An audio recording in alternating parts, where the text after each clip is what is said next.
इस समय की लेटेस्ट अपडेट मैं आपको यहाँ पर देने जा रहा हूँ। जितने भी आप हमें इस समय जम्मू कश्मीर से एसपीओज, डिसंगेज एसपीओज, रिटायर्ड एसपीओज और वीडीसी मेंबर्स भाई हमें इस समय देख रहे हो, तो यहाँ पर अभी सेवा सिंह बाली जी का एक न्यू इंटरव्यू जो है वो आउट हुआ है। तो इस इंटरव्यू में उन्होंने यहाँ पर जम्मू कश्मीर के जितने भी एसपीओज, डिसंगेज एसपीओज, रिटायर्ड एसपीओज और वीडीसी मेंबर्स भाई हैं, तो उन सभी के लिए यहाँ पर जो इन्होंने बताया हुआ है ये सब आज की इस वीडियो में आपको सुनने को मिलेगा। और बाकी यहाँ पर ये जो 8 अक्टूबर को हियरिंग होने वाली थी, ये हियरिंग क्यों नहीं हो पाई, इसकी भी वजह इन्होंने यहाँ पर बता ली है। तो ये यहाँ पर आप सुन लीजिए। और अगर आप चैनल पर नए हो तो चैनल को भी सब्सक्राइब ज़रूर करें, क्योंकि हम आपको यहाँ पर daily visitors, VDC members, home guards, SPOs और जम्मू कश्मीर की हर एक अपडेट हम आपको इसी चैनल पर सबसे पहले प्रोवाइड करते रहते हैं। तो चैनल को सब्सक्राइब ज़रूर करें।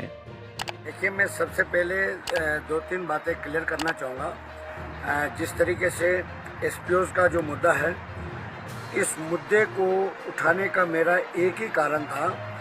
मैं जहाँ भी देखता था, जो भी डिपार्टमेंट में कोई डेली वेजर्स हो, किसी भी डिपार्टमेंट से रिलेटेड, या कोई भी सिविल डिपार्टमेंट हो या बाकी कोई भी डिपार्टमेंट के जो छोटे तबके के एम्प्लॉयज़ यानी daily wagers, need based workers कोई भी हो, वो अपनी आवाज़ को बुलंद करने के लिए सड़कों पर आते थे, प्रोटेस्ट करते थे।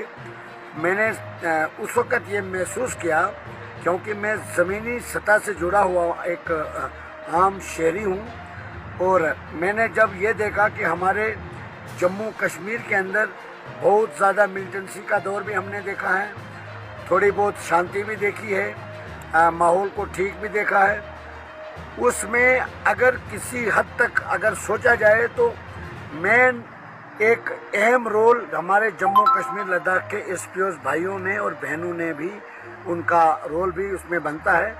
तो मैंने ये एक शुरुआत इसलिए की थी क्योंकि एसपीओज जो थे वो प्रोटेस्ट नहीं कर सकते थे। प्रोटेस्ट को तो आप छोड़ दीजिए, वो किसी अपने हायर ऑफिसर के पास अपनी बात तक नहीं रख सकते थे। यहाँ तक हमारे कहीं ऐसे एसपीओज के साथ हुआ है कि जिनको डिसंगेज ही कर दिया गया। वो एक तरफ से उनको डर था कि अगर हम कहीं अपनी आवाज़ उठाएं, किसी ऑफिसर के सामने फरियाद करें, तो हमारा हशर क्या होगा वो बखूबी जानते थे। क्योंकि यहाँ जम्मू कश्मीर के अंदर तानाशाही जो राज है वो अभी भी चल रहा है, आज की डेट में भी चल रहा है। अच्छा, जो एसपीओज का मसला कहाँ तक पहुँची, जो हेयरिंग की, उस हवाले से कि आपको जो डिसंगेज एसपीओज और एसपीओज, वही मैं बता रहा हूँ आपको, सिर्फ एसपीओज की ही बात कर रहा हूँ आज से। जब एसपीओज का मैटर मैंने उठाना शुरू किया, मुझे बड़ी दिक्कतें इसमें आई। कोई भी पॉलिटिकल पार्टी या कोई भी पुलिस का बड़ा ऑफिसर इनके हक में नहीं है, न तब था, न आज है, न आने वाले कल होगा। उसके बाद जब मैंने देखा, मैं देश के प्रधानमंत्री साहब के पास गया हूँ, काफ़ी बार मैं गया हूँ, जिसका मेरे पास प्रूफ है, जिसका मेरे पास डॉक्यूमेंट्स मौजूद हैं। होम मिनिस्टर साहब को मैंने डॉक्यूमेंट्स दिए। उसके बाद जब यहाँ पर कागज़ पहुँचता है तो न जाने यहाँ के ऑफिसरों के पास कौन सी अथॉरिटी है या कौन सी कानून या कौन सी गवर्नमेंट की ये बात सुनते हैं। यहाँ पर इनको टस से मस नहीं होता। सुप्रीम कोर्ट तक में जाना पड़ा। सुप्रीम कोर्ट ने ऑनरेबल हाई कोर्ट को लिख दिया। ऑनरेबल हाई कोर्ट ने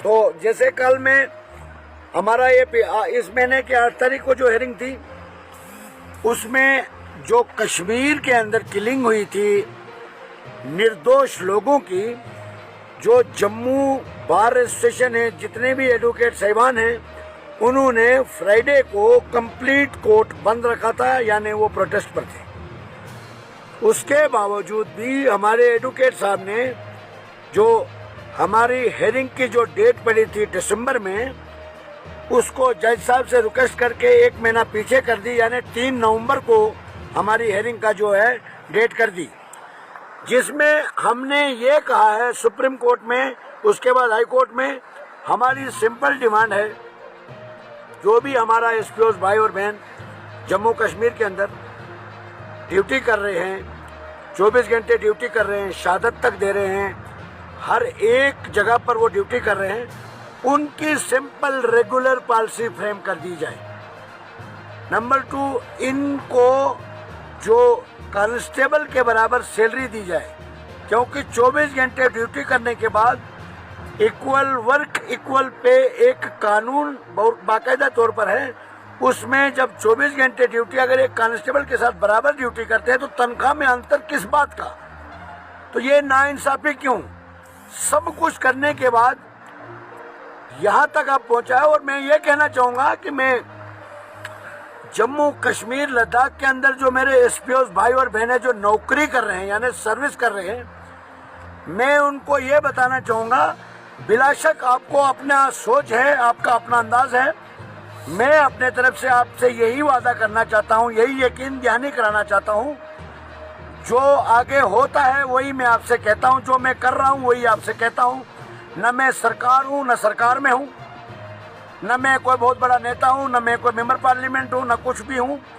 एक हिंदुस्तानी शहरी, सिंपल हिंदुस्तानी शहरी होने के नाते जो आइन हिंद ने हमें जमहूरियत दी है बोलने की, आवाज़ को उठाने की, उसी का इस्तेमाल करते हुए मैंने इन एसपीओ की आवाज़ को पूरे देश में पहुंचाया, हिंदुस्तान के प्रधानमंत्री तक पहुंचाया, हिंदुस्तान के सबसे बड़ी अदालत तक पहुंचाया, सुप्रीम कोर्ट तक पहुंचाया।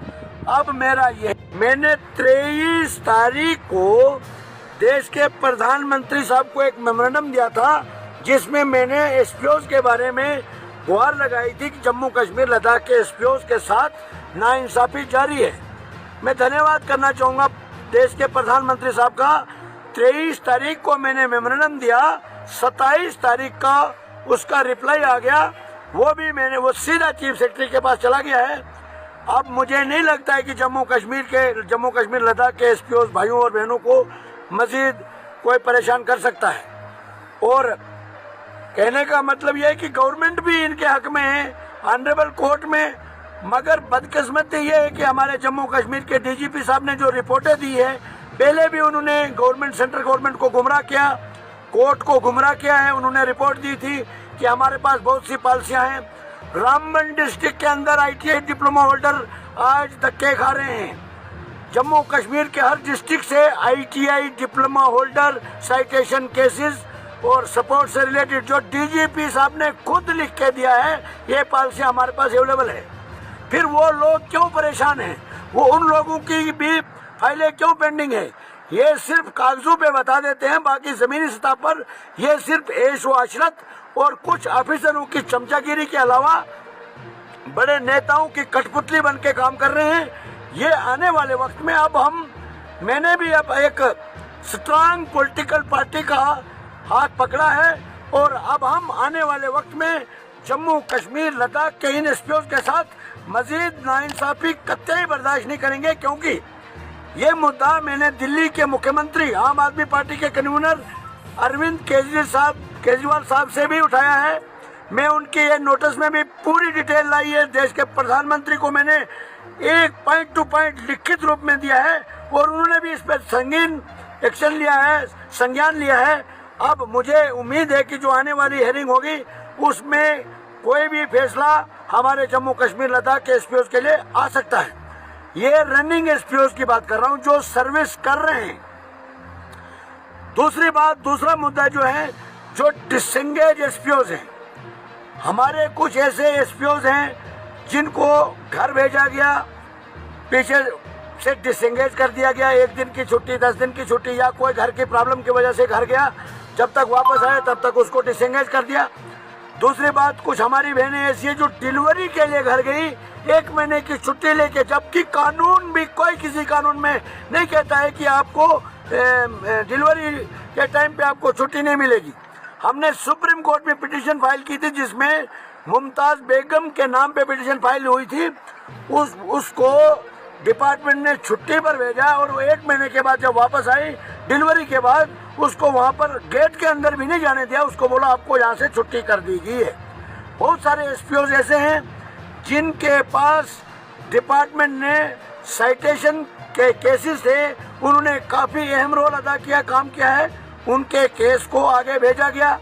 यानी कन्वर्शन के लिए वो एसपीओ थे, कन्वर्शन यानी कांस्टेबल या फॉलोअर बनाने के लिए एक तरफ से डिपार्टमेंट उनका केस फॉरवर्ड करता है और दूसरी तरफ से वही डिपार्टमेंट उनको डिसएंगेज कर देता है। उन्हीं एसपीओ को और रिटायर्ड किए गए एसपीओ जो अभी कुछ महीने पहले रिटायर्ड किए गए, यानी 60 साल सर्विस करने के बाद एसपीओ को रिटायर कर दिया गया, सिंपल रिटायरमेंट करके घर भेज दिया। ये बड़े दुख से कहना पड़ता है कि डीजी साहब को कौन सी परेशानी है, वो इन लोगों के साथ क्यों विश्वासघात कर रहे हैं। मैं कहता हूं कि शर्म आनी चाहिए, हमें शर्म आती है। मैं अपने आप में एक शर्मिंदगी महसूस करता हूं।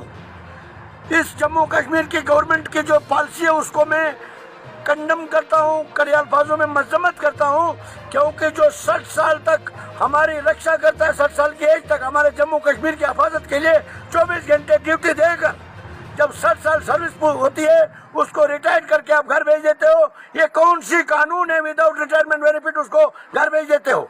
हमने सुप्रीम कोर्ट से गुहार लगाई है कि उनको रिटायरमेंट बेनिफिट यानी कम से कम अमाउंट उसको फिक्स करके 10 लाख 5 लाख जो भी अमाउंट फिक्स करता है ऑनरेबल हाई कोर्ट या सुप्रीम कोर्ट, वो उनको दिया जाए। उसके बाद जो वीडीसी एसपीओज हैं जम्मू कश्मीर, जम्मू प्रांत में हमारे काफी वीडीसी एसपीओज हैं जिनको आज तक तनख्वाह नहीं दी गई है। ये मैं गौर से कहना चाहता हूं और आपके माध्यम से देश के प्रधानमंत्री के पास जो मैंने मेमोरेंडम दिया है जम्मू कश्मीर के गवर्नर साहब तक ये बात पहुंचाना चाहता हूं, क्योंकि जम्मू कश्मीर के एलजी साहब को कुछ सड़क छाप लीडर गुमराह कर रहे हैं, उनको गलत स्टेटमेंट दे रहे हैं, गलत रास्ते पर ले जा रहे हैं। ये मैं कहना चाहता हूं कि जम्मू प्रांत के अंदर जो भी वीडीसी के एसपीओज हैं, चंद एसपीओज को तनख्वाह मिलती है और उनको हिरास किया जा रहा है कि आप अपनी सैलरी जो है बाकी 5 मेंबर जो हैं आपके अलावा यानी 8 मेंबरी कमेटी जो है 3 एसपीओज को सैलरी मिलती है, वो भी कुछ एसपीओज को मिलती है। मैंने ये सुप्रीम कोर्ट में गुहार लगाई और देश के प्रधानमंत्री को मेमोरेंडम दिया है कि तमाम जितने भी जम्मू प्रांत में वीडीसी के एसपीओज हैं उनकी सैलरी तुरंत उनको रिलीज पॉलिसी बनाई जाए और उनको तनख्वाह दी जाए, और जो बाकी एसपीओज हैं वीडीसी के जिनको सैलरी बिल्कुल नहीं मिलती है उनको भी दी जाए। और मेम्बरान जो हैं वीडीसी मेम्बरान, गवर्नमेंट के पास क्यों कमी है, कहां पर कमी है? वो वीडीसी मेम्बरान को सैलरी नहीं दे सकते क्या? वो उन्हीं एसपीओ से काट के उनको देना चाहते हैं। वो भी किन एसपीओ से? जो चंद एसपीओ जम्मू प्रांत के अंदर थोड़ी सी तनख्वाह लेते हैं, अब वही तनख्वाह उनको बांटने के लिए कहा जाता है। हमने प्राइम मिनिस्टर साहब से सुप्रीम कोर्ट से यही गुहार लगाई थी। ये 3 मुद्दे हमारे सुप्रीम कोर्ट में गए थे और सुप्रीम कोर्ट ने 1 अक्टूबर को जो हेयरिंग थी वहां से इस केस को फॉरवर्ड कर दिया ऑनरेबल हाई कोर्ट में। अब हमारी आज प्रोसेस चल रहा है, हम ऑनरेबल हाई कोर्ट में ये पिटीशन भी डालने वाले हैं कि डिसएंगेज एसपीओ जो डिजर्व करते हैं उनको तुरंत बहाल किया जाए, 60 साल की उम्र तक उनको नौकरी करने दिया जाए और उसके बाद उनको रिटायर कर दिया जाए, वो भी विद रिटायरमेंट बेनिफिट।